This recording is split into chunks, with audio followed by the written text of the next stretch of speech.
강아지가 이상한 행동을 하기 시작했습니다. 집안을 맴돌다 문 앞에서 계속 짖고 어떤 방향을 향해 고개를 돌린 채 낑낑거리며 움직이려 했습니다. 따라가 보자. 아버지의 말에 우리는 그 강아지를 따라 어둠 속으로 걸어갔습니다.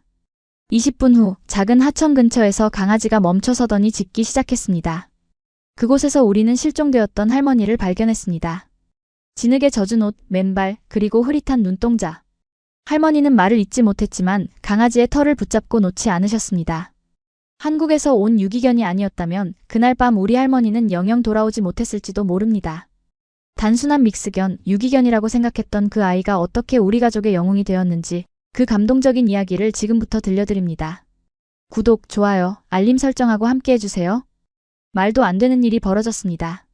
치매를 앓던 저희 할머니가 하루아침에 사라지신 겁니다. 그날 저녁 가족은 절망 속에서 기도를 올리고 있었죠. 그런데 믿을 수 없는 일이 벌어졌습니다. 한국에서 온 한 마리 유기견이 우리 가족의 생명을 구했습니다. 저는 캐나다 온타리오주 작은 마을에 사는 28세 여성 에밀리입니다.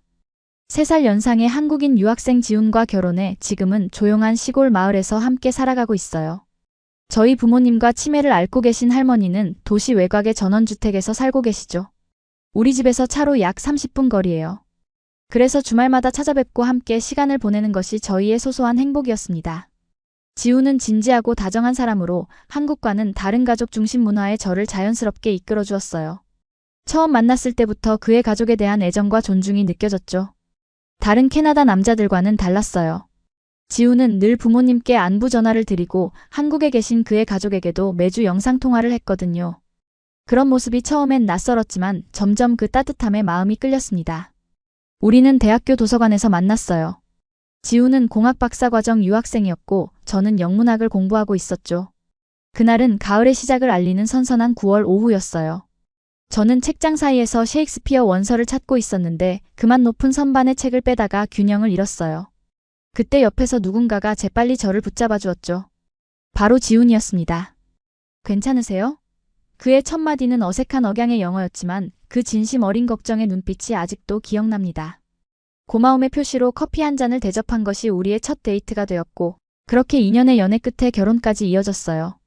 결혼 후 저희는 종종 부모님을 찾아뵈며 함께 산책하고 저녁 식사를 나눴는데 매번 지훈은 강아지 한 마리 있으면 좋겠다고 말씀드렸어요. 처음에는 그저 가벼운 농담처럼 넘겼지만 지훈의 눈빛에서 진심이 느껴졌습니다.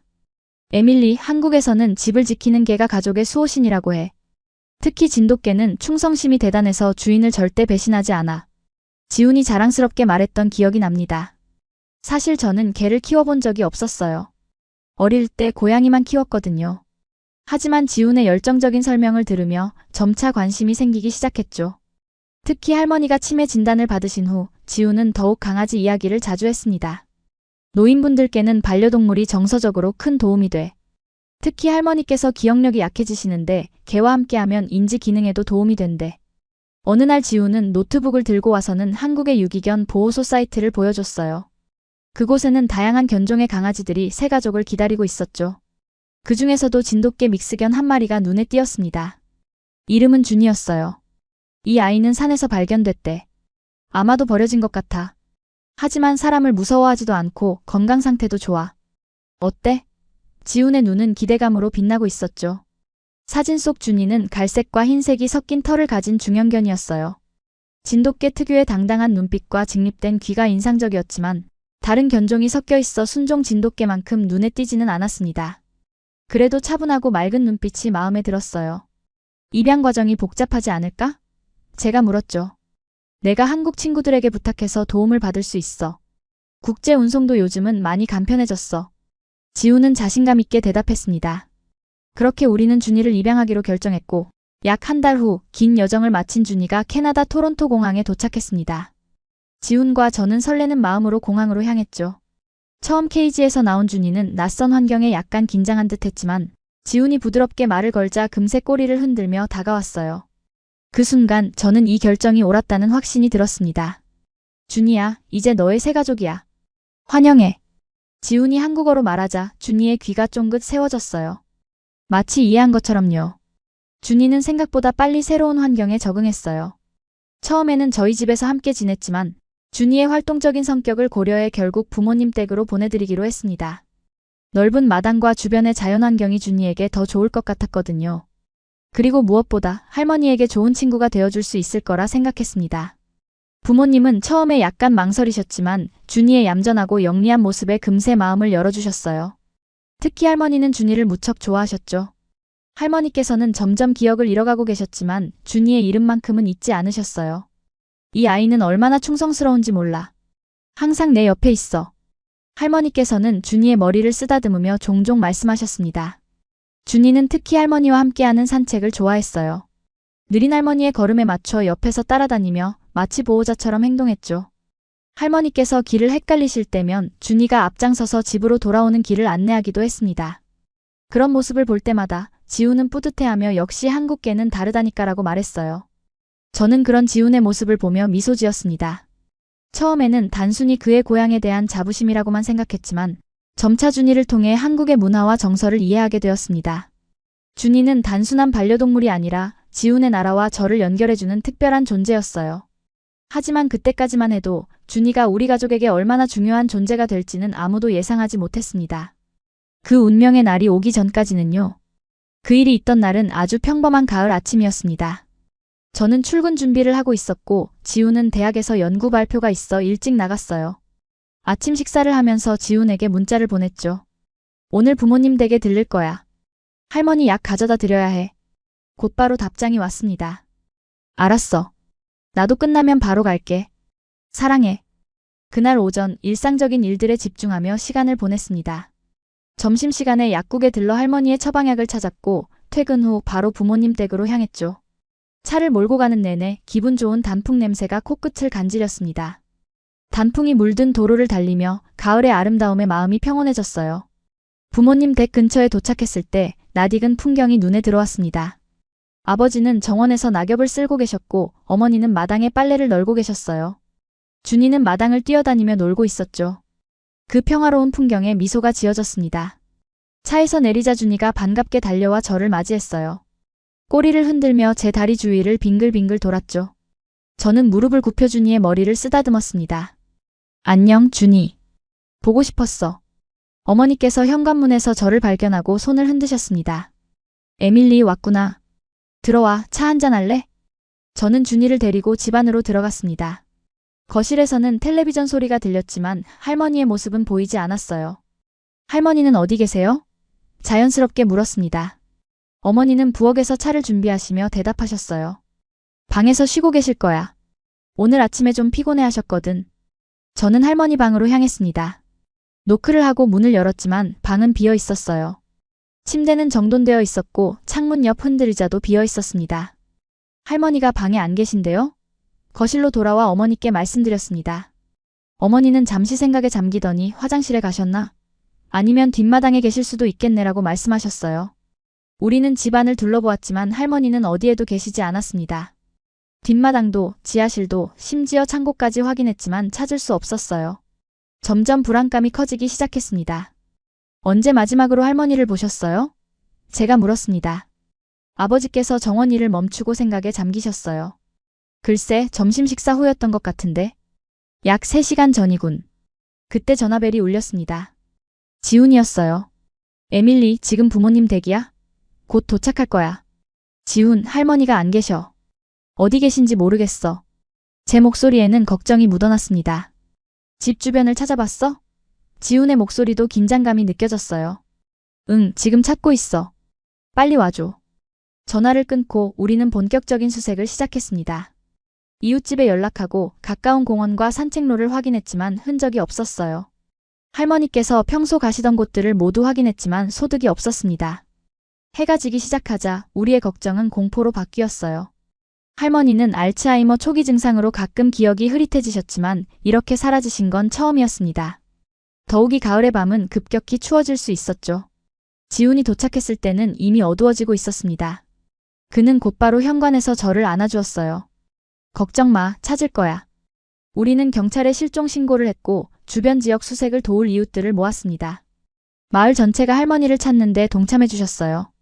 손전등을 든 사람들이 여기저기 할머니의 이름을 부르며 수색했습니다. 시간이 흐르면서 점점 더 많은 사람들이 할머니를 찾는 데 합류했지만 여전히 단서는 없었습니다. 밤은 깊어갔고 기온은 계속 떨어졌어요. 저는 집에 남아 전화를 받기로 했고 부모님과 지우는 수색대와 함께 계속 찾아다녔습니다. 거실 소파에 앉아 전화기를 붙잡고 있는데 준이가 제 옆에 와서 앉았어요. 눈에는 걱정스러운 기색이 역력했죠. 저는 준이의 머리를 쓰다듬으며 속삭였습니다. 준이야, 할머니 어디 계실까? 많이 걱정되네. 준이는 제 손을 아프며 낑낑거렸어요. 그러더니 갑자기 일어나 현관문 쪽으로 걸어갔습니다. 문 앞에서 준이는 돌아보며 짖기 시작했어요. 처음에는 그저 밖에 나가고 싶은 거라고 생각했습니다. 하지만 준이의 행동이 점점 더 이상해졌어요. 문 앞에서 계속 짖고 어떤 방향을 향해 고개를 돌린 채 낑낑거리며 움직이려 했습니다. 문득 지훈이 말했던 것이 생각났어요. 진돗개는 주인에게 충성스러워. 위험을 감지하면 알려주려고 해. 혹시 준이가 할머니에 대해 뭔가 알고 있는 걸까? 그때 지훈이 현관문을 열고 들어왔습니다. 지친 얼굴이었지만 포기하지 않겠다는 의지가 느껴졌어요. 아직 소식 없어? 지훈이 물었습니다. 아니, 없어. 근데 준이가 이상하게 행동해. 제가 준이를 가리켰습니다. 지훈은 준이를 유심히 관찰했어요. 정말 이상하네. 마치 뭔가를 알고 있는 것처럼. 그때 아버지께서도 돌아오셨습니다. 준이의 행동을 보시더니 갑자기 무언가 떠올리신 듯 했어요. 준이가 할머니와 산책하던 방향을 기억하고 있을지도 몰라. 아버지께서 말씀하셨습니다. 우리는 서로를 바라보았습니다. 희미한 희망이 솟아올랐어요. 따라가 보자. 지훈이 결심한 듯 말했습니다. 저는 재빨리 따뜻한 재킷을 집어들었고 손전등도 챙겼습니다. 우리는 준이의 목줄을 풀어주었어요. 준이는 마치 기다렸다는 듯이 앞장서서 달려나갔습니다. 밤하늘은 구름으로 뒤덮여 있었고 가로등만이 우리의 길을 희미하게 비추고 있었습니다. 준이는 망설임 없이 앞으로 나아갔어요. 우리는 손전등을 비추며 뒤를 따랐습니다. 마을을 지나 준이는 작은 숲길로 들어섰어요. 이곳은 할머니와 준이가 자주 산책하던 길이었습니다. 하지만 보통은 낮에만 왔었죠. 밤의 숲은 낯설고 으스스했어요. 할머니가 이 길로 오셨을까요? 제가 불안하게 물었습니다. 기억이 혼란스러우면 익숙한 곳을 찾기도 해. 아버지께서 대답하셨어요. 이 길은 할머니께 특별했으니까. 준이는 계속해서 앞으로 나아갔습니다. 때로는 잠시 멈춰 주변을 살피기도 했지만 곧 확신에 찬 발걸음으로 다시 걸었어요. 우리는 약 20분 정도 걸었을까 작은 하천이 나왔습니다. 평소에는 맑고 아름다운 물이 흐르는 곳이었지만 밤에는 검고 차가워 보였어요. 준이는 하천 가장자리에서 멈춰 서더니 갑자기 격렬하게 짖기 시작했습니다. 우리는 재빨리 손전등을 비추며 다가갔어요. 그리고 그곳에서 할머니를 발견했습니다. 할머니는 하천 가장자리에 쓰러져 계셨어요. 진흙에 젖은 옷, 맨발, 그리고 흐릿한 눈동자. 할머니는 말을 잇지 못했지만 우리를 보자 희미하게 미소 지으셨습니다. 할머니. 우리 모두 동시에 외쳤습니다. 재빨리 할머니께 다가가 상태를 확인했어요. 체온이 많이 떨어져 있었고 옷은 젖어 있었습니다. 하지만 다행히 의식은 있으셨어요. 할머니는 떨리는 손으로 준이의 털을 붙잡고 놓지 않으셨습니다. 지우는 즉시 119에 전화했고 아버지는 자켓을 벗어 할머니를 감싸주셨어요. 저는 할머니의 손을 잡고 계속 말을 걸었습니다. 괜찮으세요, 할머니? 우리가 왔어요. 이제 괜찮아요. 할머니는 희미하게 고개를 끄덕이셨어요. 그리고 떨리는 목소리로 말씀하셨습니다. 준이가 계속 옆에 있었어. 그 말에 우리 모두 놀랐습니다. 준이가 할머니와 함께 있었다니. 할머니가 사라진 지 몇 시간이 지났는데 준이는 언제 사라졌던 걸까요? 구급대원들이 도착했고 할머니는 들것에 실려 병원으로 이송되었습니다. 저는 부모님과 함께 할머니를 따라 병원으로 향했고 지우는 준이를 데리고 집으로 돌아갔어요. 병원에서 의사는 할머니가 저체온증 상태였지만 다행히 생명에는 지장이 없다고 알려주셨습니다. 적절한 치료를 받으면 곧 회복될 거라고 했어요. 그날 밤 병원 대기실에서 휴대폰이 울렸습니다. 지훈이었어요. 에밀리, 준이의 목줄과 가슴줄에 진흙이 잔뜩 묻어 있어. 준이가 할머니와 함께 있었던 게 맞아. 그 말을 듣고 저는 눈물이 흘렀습니다. 준이가 할머니를 지키고 있었다니. 그 추운 날씨에 어둠 속에서 준이는 할머니 곁을 떠나지 않았던 거예요. 다음 날 아침 할머니의 상태는 많이 호전되었습니다. 따뜻한 병실에서 할머니는 조금씩 그날의 일을 설명해 주셨어요.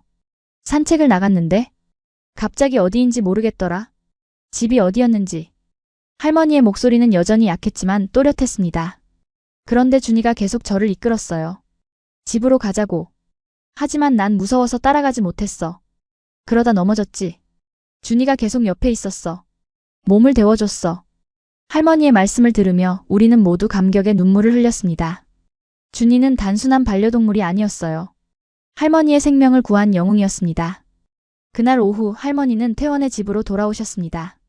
현관문을 열자마자 준이가 반갑게 달려왔어요.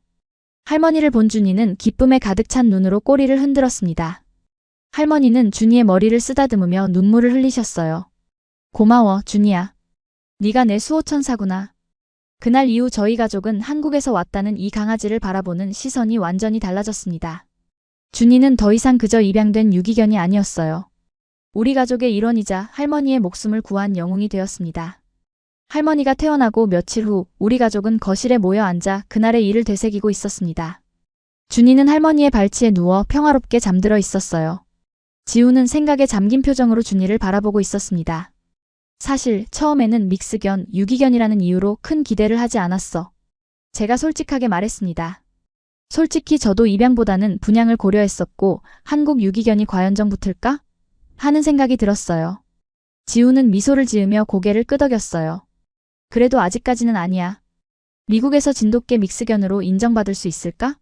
하는 의구심이 있었던 건 사실이야. 준이를 바라보며 저는 불현듯 깨달았습니다. 이 강아지는 단순히 하나의 견종이 아니라 한국의 역사와 정신을 담고 있는 존재였던 거예요. 순종이 아니어도 그 핏줄에는 충성심과 지혜가 흐르고 있었습니다. 그러고 보니 준이가 언제부터 사라졌던 거죠? 제가 물었습니다. 지우는 생각에 잠기더니 대답했어요. 할머니가 사라지신 시간과 비슷한 것 같아. 아마도 할머니를 따라 나갔을 거야. 그 말에 아버지께서 고개를 끄덕이셨습니다. 맞아, 점심 식사 후에 준이가 마당에서 놀고 있었는데 그 후로 보이지 않았어. 우리는 모두 감탄했습니다. 준이는 할머니가 집을 나서는 것을 보고 따라갔을 것이고 그리고 내내 할머니 곁을 지켰던 거예요.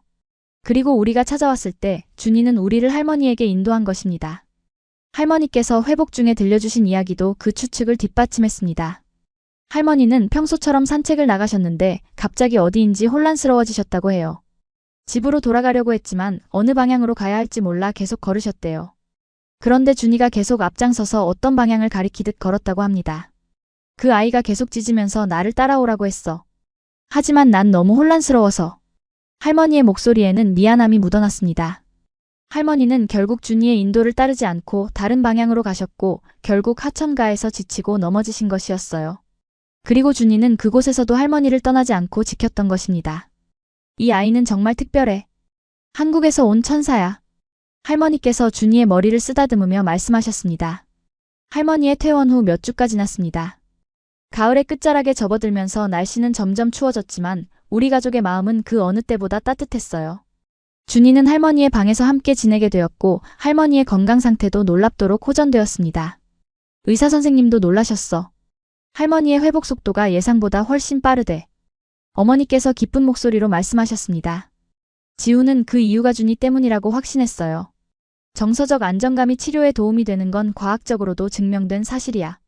준이가 할머니께 그런 안정감을 주고 있는 거지. 저는 처음으로 반려동물이라는 단어의 진정한 의미를 깨달았습니다. 그들은 단순히 귀여운 존재가 아니라 우리 삶에 깊은 의미와 변화를 가져오는 동반자였어요. 준이의 활약은 여기서 그치지 않았습니다. 할머니의 기억력이 조금씩 좋아지기 시작한 거예요. 의사는 이것이 단순한 우연일 수도 있다고 했지만 우리 가족은 준이의 존재가 큰 역할을 했다고 믿었습니다. 준이와 산책할 때 이야기를 많이 해. 그 아이는 정말 잘 들어주거든. 할머니께서 웃으며 말씀하셨어요. 매일 아침 할머니와 준이는 마당을 산책했습니다. 그리고 때로는 지훈이나 제가 동행하여 근처 공원까지 함께 걷기도 했죠. 그 시간 동안 할머니는 과거의 이야기를 들려주셨고 우리는 처음 듣는 가족 이야기에 귀 기울였습니다. 내 할아버지가 처음 나를 데이트에 초대했을 때 난 거절했었단다. 3번이나. 할머니의 눈에는 추억의 빛이 반짝였어요. 그런 소소한 일상 속에서 할머니의 인지 기능은 점점 더 개선되었고 가족 간의 유대도 더욱 깊어졌습니다. 준이는 그 중심에 있었어요. 어느 날 지역 신문사에서 연락이 왔습니다. 할머니를 구한 준이의 이야기를 들었다며 기사로 소개하고 싶다는 것이었어요. 처음에는 망설였지만 이런 이야기가 다른 사람들에게도 희망을 줄 수 있다고 생각해 동의했습니다. 한국에서 온 유기견, 치매 할머니를 구하다라는 제목의 기사는 지역사회에 큰 반향을 일으켰어요.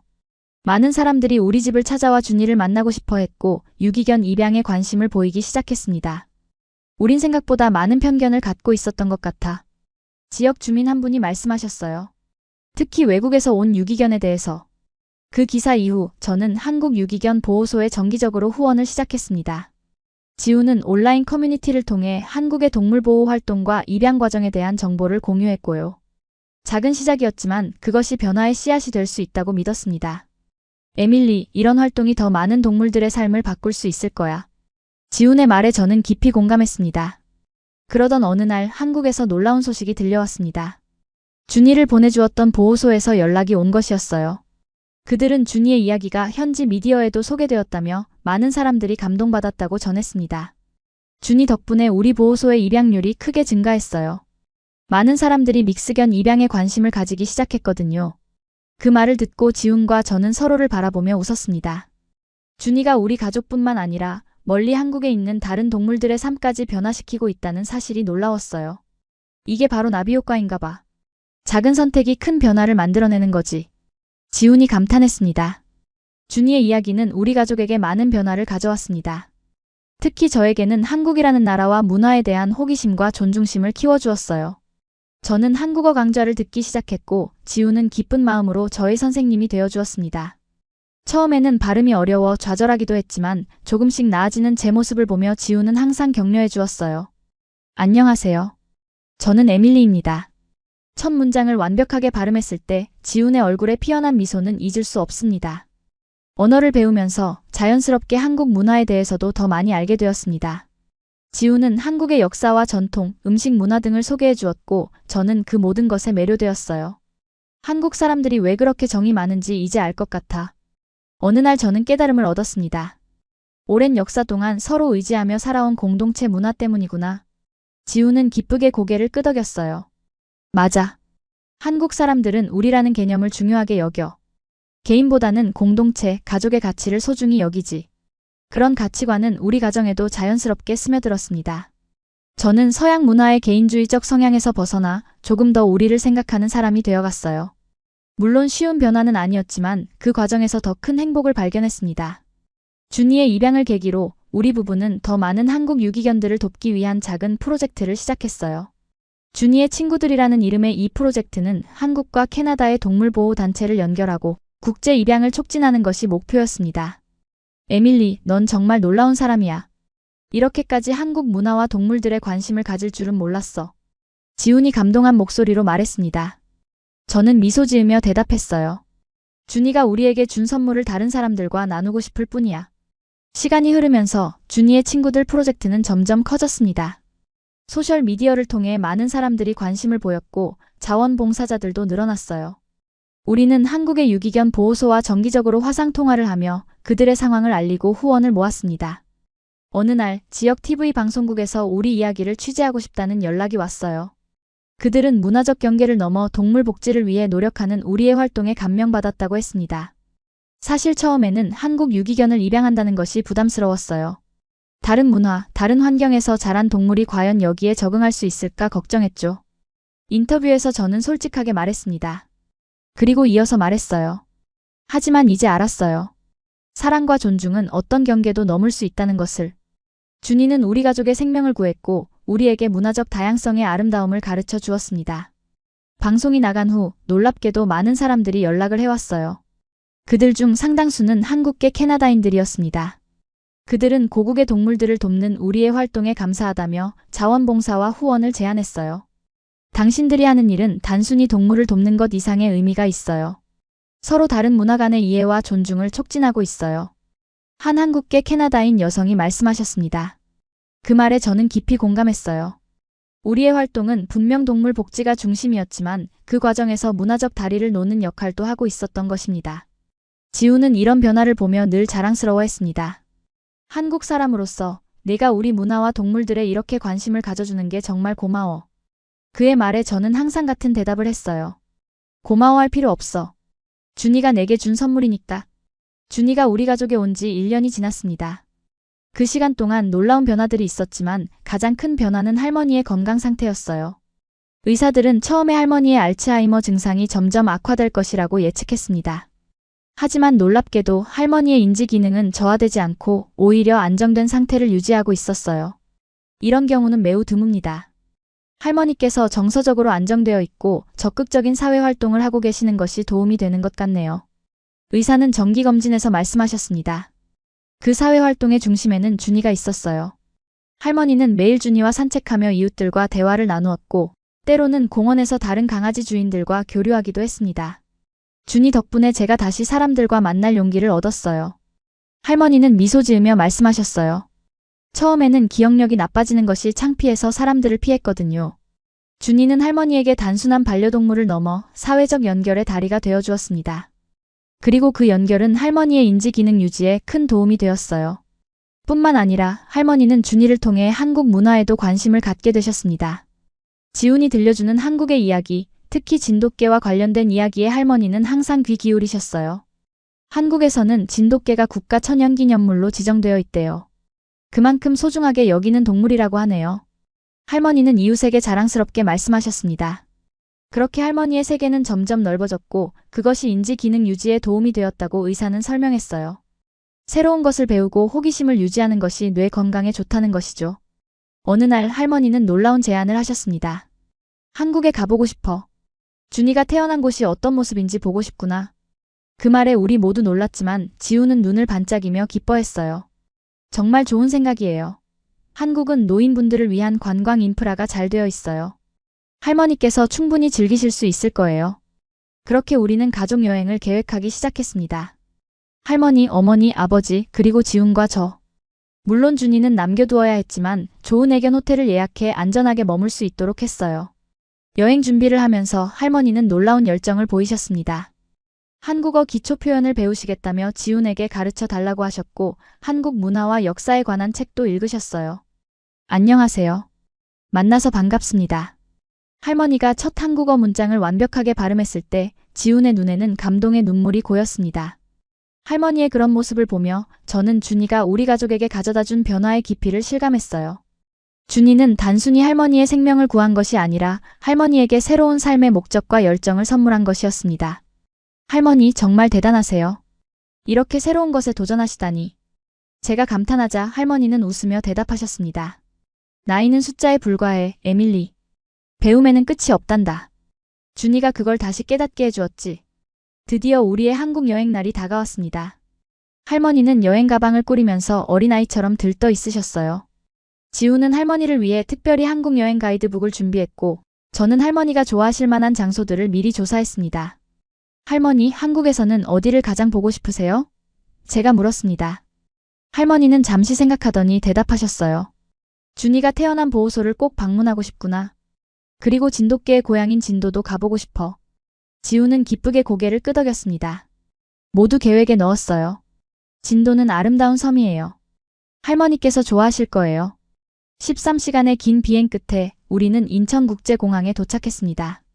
할머니는 피곤해 보이셨지만 눈빛만은 호기심으로 가득했어요. 와, 이 공항은 정말 깨끗하고 현대적이구나. 할머니가 감탄하셨습니다. 지우는 자랑스럽게 웃으며 설명했어요. 인천공항은 세계 최고의 공항 중 하나로 꼽혀요. 효율성과 서비스 품질이 정말 뛰어나죠. 우리는 공항에서 바로 서울로 향했습니다. 첫날은 간단히 호텔에서 휴식을 취하기로 했어요. 하지만 할머니는 너무 흥분하셔서 잠시 호텔 주변을 산책하고 싶어 하셨습니다. 한국의 공기를 직접 느끼고 싶어. 할머니가 말씀하셨어요. 그렇게 우리는 호텔 근처의 작은 공원을 산책했습니다. 비록 짧은 시간이었지만 할머니는 한국의 첫인상에 매우 만족하셨어요.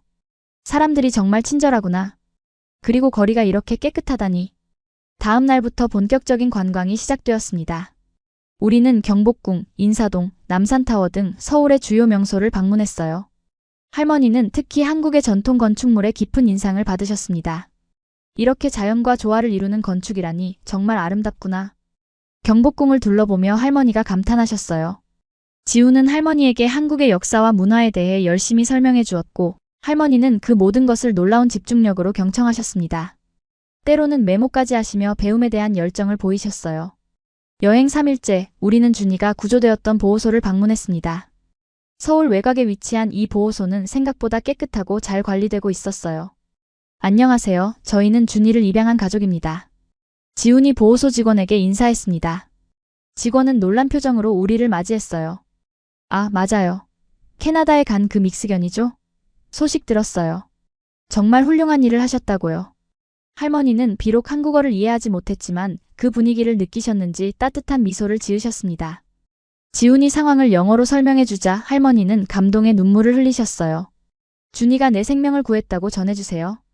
그리고 이 보호소에 정말 감사하다고요. 보호소 직원들은 할머니의 이야기에 깊은 감동을 받았고 우리를 위해 특별히 시설 투어를 해주었습니다. 그곳에서 할머니는 많은 유기견들을 만났고 각자의 사연에 귀 기울이셨어요. 이 아이들도 좋은 가정을 찾았으면 좋겠구나. 할머니가 말씀하셨습니다. 그날 저녁 할머니는 보호소에 상당한 금액을 기부하셨어요. 준이에게 받은 선물을 조금이나마 돌려주고 싶어. 여행의 하이라이트는 진도 방문이었습니다. 우리는 KTX를 타고 목포로 이동한 후 페리를 타고 진도로 향했어요. 섬에 도착하자 그곳의 아름다운 자연 경관이 우리를 맞이했습니다. 이곳이 진돗개의 고향이구나. 할머니가 감탄하셨어요. 우리는 진도견 테마파크를 방문하여 진돗개의 역사와 특징에 대해 자세히 배웠습니다. 할머니는 특히 진돗개의 충성심과 지능에 관한 이야기에 깊은 인상을 받으셨어요. 이제 준이가 왜 그렇게 특별한지 알겠어. 이런 위대한 견종의 피를 이어받았으니까. 진도에서의 마지막 날 우리는 해변을 산책했습니다. 할머니는 모래사장을 걸으며 깊은 생각에 잠기신 듯 했어요. 에밀리, 지훈, 이번 여행은 내 인생에서 가장 특별한 경험이 될 것 같아. 할머니가 감동적인 목소리로 말씀하셨습니다. 준이가 아니었다면 난 이렇게 아름다운 나라를 볼 기회도 없었을 거야. 지훈은 할머니의 손을 꼭 잡았어요. 할머니, 저희에게도 정말 특별한 시간이에요. 할머니가 우리 문화에 이렇게 관심을 가져주시다니 너무 감사해요. 할머니는 미소 지으며 고개를 끄덕이셨습니다. 문화는 서로 이해하고 존중할 때 더 아름다워지는 것 같구나. 우리는 10일간의 한국 여행을 마치고 캐나다로 돌아왔습니다. 긴 비행시간에도 불구하고 할머니는 놀라울 정도로 원기왕성하셨어요. 오히려 더 젊어 보이기까지 했습니다. 집으로 돌아오자마자 준이가 우리를 반갑게 맞이했어요. 특히 할머니를 보자 기쁨에 가득 찬 눈으로 꼬리를 흔들었습니다. 할머니는 준이를 품에 안고 오랫동안 쓰다듬으셨어요. 준이야, 내 고향에 다녀왔단다. 정말 아름다운 곳이더구나. 한국 여행 이후 우리 가족의 삶은 더욱 풍요로워졌습니다. 할머니는 여행에서 받은 영감으로 한국어를 본격적으로 배우기 시작하셨고 지역 커뮤니티 센터에서 열리는 한국 문화 강좌에도 참여하셨어요. 평생 새로운 것을 배우는 건 정말 중요해. 그게 내 기억력을 유지하는 데도 도움이 되는 것 같아. 할머니가 자랑스럽게 말씀하셨습니다. 의사들도 할머니의 변화에 놀라워했어요. 정기검진에서 할머니의 인지 기능이 기대 이상으로 유지되고 있다는 결과가 나왔거든요. 할머니께서 계속 이렇게 활동적이고 긍정적인 마음을 유지하신다면 알츠하이머의 진행 속도를 늦출 수 있을 겁니다. 의사가 희망적인 말씀을 해주셨어요. 그 말에 우리 가족은 모두 기뻐했습니다. 특히 할머니는 더욱 의욕적으로 다양한 활동에 참여하셨어요. 할머니의 변화는 우리 부부의 삶에도 큰 영향을 미쳤습니다. 지훈과 저는 준이의 친구들 프로젝트를 더욱 확장하기로 결정했어요. 처음에는 단순히 한국 유기견들을 돕는 것이 목표였지만 이제는 더 넓은 비전을 갖게 되었습니다. 문화 간의 이해를 촉진하는 동시에 동물 복지도 증진하는 프로그램을 만들면 어떨까? 지훈이 제안했어요. 그렇게 우리는 지역 학교와 협력하여 문화 다양성과 동물 보호라는 주제의 교육 프로그램을 시작했습니다. 한국 문화와 동물 보호에 대한 인식을 함께 높이는 것이 목표였어요.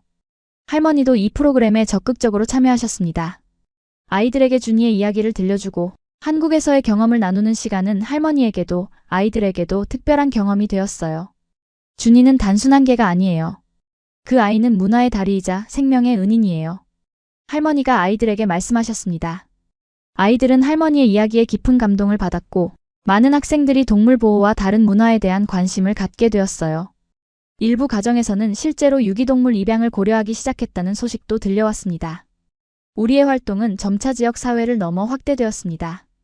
캐나다의 여러 도시에서 준이의 친구들 지부가 생겨났고 심지어 미국의 몇몇 도시에서도 우리 프로그램에 관심을 보였어요. 당신들이 시작한 일이 이렇게 많은 사람들에게 영향을 미치다니 놀라워요. 한 자원봉사자가 말했습니다. 지훈과 저는 이런 변화의 깊은 보람을 느꼈어요. 처음에는 단순히 유기견 한 마리를 입양한 것에 불과했지만 그것이 이렇게 큰 물결이 될 줄은 예상하지 못했거든요. 에밀리, 우리가 정말 의미 있는 일을 하고 있는 것 같아. 어느 날 밤 지훈이 감동적인 목소리로 말했습니다. 저는 고개를 끄덕이며 대답했어요. 그래, 그리고 이 모든 건 준이 덕분이야. 준이가 우리 가족에 온 지 2년이 지났습니다. 그동안 준이는 우리에게 셀 수 없이 많은 선물을 주었지만 가장 놀라운 선물은 아직 오지 않았어요. 어느 날 아침 할머니가 흥분한 목소리로 우리를 불렀습니다. 에밀리, 지훈, 빨리 와봐. 우리가 할머니의 방으로 뛰어갔을 때 할머니는 컴퓨터 앞에 앉아 계셨어요. 화면에는 이메일이 열려 있었습니다. 한국에서 온 소식이야. 준이의 형제가 발견되었대. 우리는 놀라서 이메일을 자세히 읽어보았습니다. 준이를 보내준 보호소에서 최근 구조된 강아지가 준이와 형제였던 강아지가 있다는 내용이었어요. 그 강아지 역시 준이처럼 진돗개 믹스견이었습니다. 이건 정말 놀라운 소식이네요. 지훈이 감탄했습니다. 준이의 가족을 찾다니. 할머니는 눈을 반짝이며 말씀하셨어요. 우리가 그 아이도 입양하면 어떨까? 준이에게 가족을 만나게 해주는 거야. 처음에는 갑작스러운 제안에 망설였지만 우리는 그 가능성에 대해 진지하게 고민하기 시작했습니다. 두 번째 강아지를 키우는 것은 쉬운 결정이 아니었지만 준이에게도 그 형제에게도 의미 있는 일이 될 것이었어요. 지훈과 저는 여러 상황을 고려했습니다. 우리의 생활 환경, 경제적 여건, 그리고 무엇보다 준이와 새로운 강아지가 잘 지낼 수 있을지에 대한 고민이었어요. 결정하기 전에 전문가의 조언을 구해보는 게 어떨까? 제가 제안했습니다. 우리는 동물 행동 전문가와 상담했고 다행히도 그는 긍정적인 의견을 주었어요. 혈연 관계가 있는 강아지들은 일반적으로 잘 적응하는 경향이 있습니다. 특히 준이가 안정적이고 사교적인 성격이라면 더욱 그렇죠. 몇 주간의 토론 끝에 우리는 준이의 형제를 입양하기로 결정했습니다. 입양 절차는 첫 번째보다 훨씬 수월했어요. 보호소에서도 우리 가족을 이미 알고 있었고 준이가 잘 지내고 있다는 사실을 확인했기 때문이었죠. 한 달 후 우리는 다시 공항으로 향했습니다.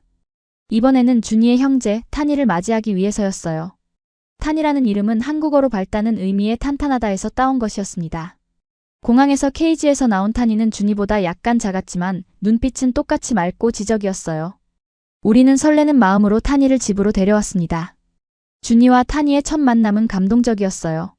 처음에는 서로를 조심스럽게 살펴보더니 곧 함께 뛰어놀기 시작했습니다. 마치 오랫동안 헤어졌던 형제가 재회한 것처럼 그들은 놀라울 정도로 빠르게 유대감을 형성했어요. 저 둘 정말 형제 맞나봐. 지훈이 감동적인 목소리로 말했습니다. 할머니는 두 강아지를 바라보며 눈물을 흘리셨어요. 가족이 다시 만나다니 이보다 더 아름다운 일이 있을까? 타니의 등장은 우리 가족에게 새로운 활력을 불어넣었습니다. 준이는 더욱 활발해졌고 할머니는 두 강아지와 함께하는 시간을 무척 즐기셨어요. 우리 부부도 그들의 모습을 보며 매일 새로운 기쁨을 느꼈습니다. 특히 놀라웠던 것은 타니 역시 할머니와 특별한 유대감을 형성했다는 점이었어요. 준이가 할머니의 오른쪽에 앉아있으면 타니는 자연스럽게 왼쪽에 자리 잡았습니다. 두 강아지가 함께 할머니를 보호하는 듯한 모습이 감동적이었어요. 내게는 이제 두 명의 수호천사가 생겼구나. 할머니가 행복한 미소를 지으며 말씀하셨습니다. 우리의 준이의 친구들 프로젝트도 타니의 이야기를 추가하며 더욱 풍성해졌어요. 두 형제의 재회 이야기는 많은 사람들에게 감동을 주었고 더 많은 관심과 후원을 이끌어냈습니다. 가족의 의미는 국경과 종족을 초월합니다. 준이와 타니의 이야기가 그것을 증명하고 있어요. 지훈이 한 인터뷰에서 말했습니다. 그렇게 우리 가족은 더욱 단단해졌고 문화적 경계를 넘어 하나의 완전한 가족이 되었습니다. 캐나다인 에밀리, 한국인 지훈, 그리고 한국에서 온 두 마리 유기견. 서로 다른 배경에서 왔지만 우리는 모두 같은 사랑과 존중으로 연결되어 있었어요.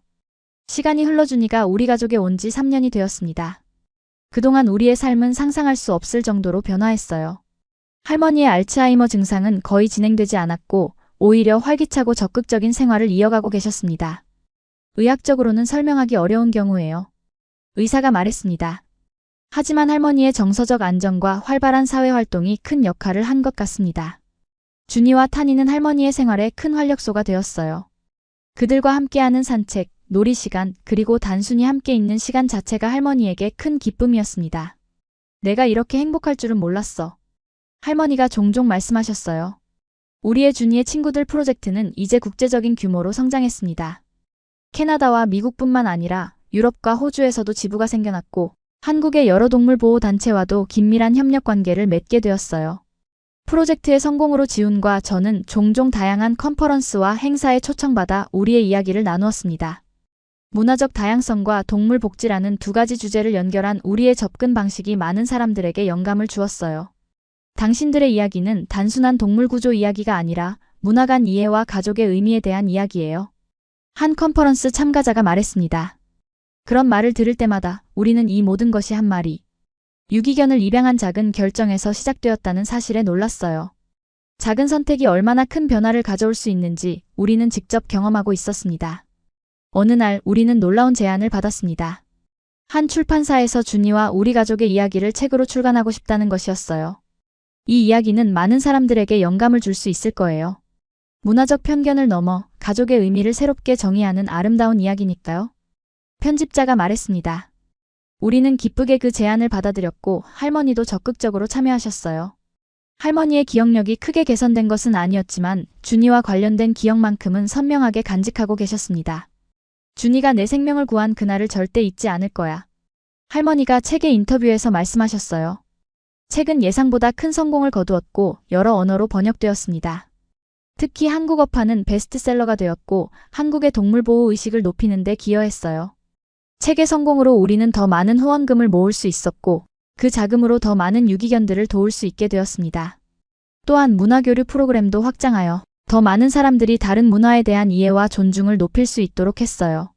준이와 타니는 이제 우리 가족의 명예대사가 되었습니다.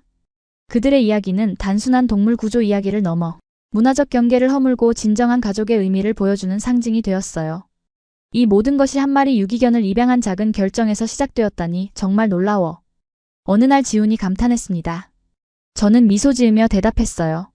작은 선택이 세상을 바꿀 수 있는 거야. 오늘도 우리 가족은 감사한 마음으로 하루를 시작합니다. 할머니와 두 마리 강아지가 마당에서 평화롭게 시간을 보내는 모습을 바라보며 저는 이 모든 것이 얼마나 소중한지 다시 한번 깨닫습니다. 준이는 단순히 할머니의 생명을 구한 것이 아니라 우리 가족 모두의 삶을 변화시켰어요.